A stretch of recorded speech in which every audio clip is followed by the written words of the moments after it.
Putin has found himself in a dead end on the battlefield.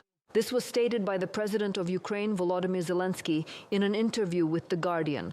He noted that for Russia, the current war has become a stalemate as the Kremlin has failed to achieve its promised goals. Zelensky emphasized that Ukrainians are defending their own land and society, and the military is holding strong, while Putin has only radicalized his population through propaganda.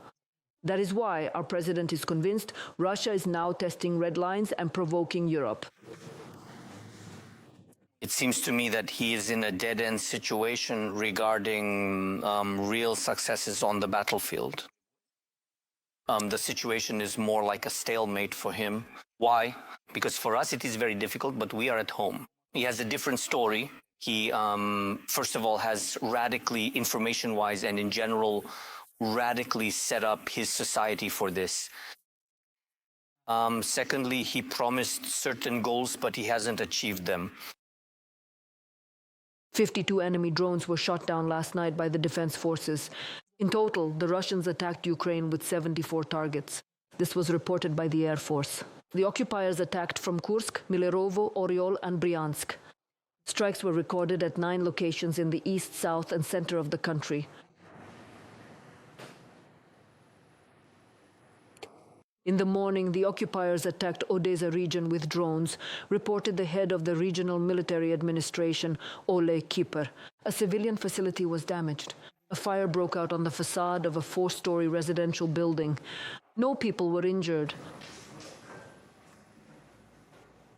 The Russians carried out more than 3,500 strikes on 13 settlements in Zaporizhia region over the past day.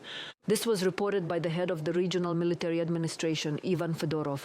They used aviation drones and multiple launch rocket systems. The frontline settlements suffered the most.